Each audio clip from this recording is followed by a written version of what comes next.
think about in terms of the topics that you've been covering in your serious games class, and particularly human rights topics, which ones might be amenable to being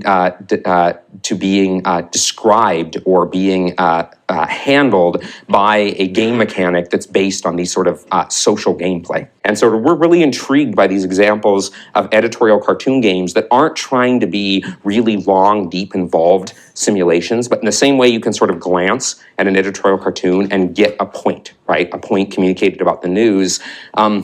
I think it's sort of really interesting and compelling to imagine what would be the game equivalent of something, when you glance at a game, well, maybe it's going to be a little longer than a glance, but really shouldn't be more than a minute or two of gameplay. So what can you do in a minute or two of gameplay that can still carry kind of rhetorical heft, right? And carry the same level of sort of rhetorical power that editorial cartooning does. Trainer and I have been thinking about this for a couple of years in the Expressive Intelligence Studio.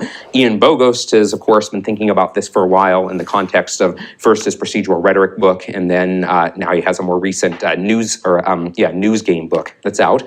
The sort of two of us teamed up to start a project called Cartoonist, and this is a project funded by the Knight Foundation, which is sort of a philanthropic media foundation in the US. In this project Cartoonist, what we're really trying to do is figure out how to map roles, kind of news roles, onto game mechanics to achieve rhetorical ends. And we're creating sort of an intelligent authoring tool, sort of an AI-assisted authoring tool that will allow newspaper editors who, they're not game designers, nor are they game implementers. They're like, even a short Flash game can take like a day or two to make, even if you're a pretty fast programmer. And a day or two to make is too long for these games. If you're going to make these sort of quick commentary games that have a short, kind of rhetorical fuse on them, you need to be able to make like dozens of them a day. Right, in the same way that that an editorial cartoonist can kind of crank out editorial cartoons. Well, this is going to require, even for an experienced game developer, some kind of smart authoring tool that helps them map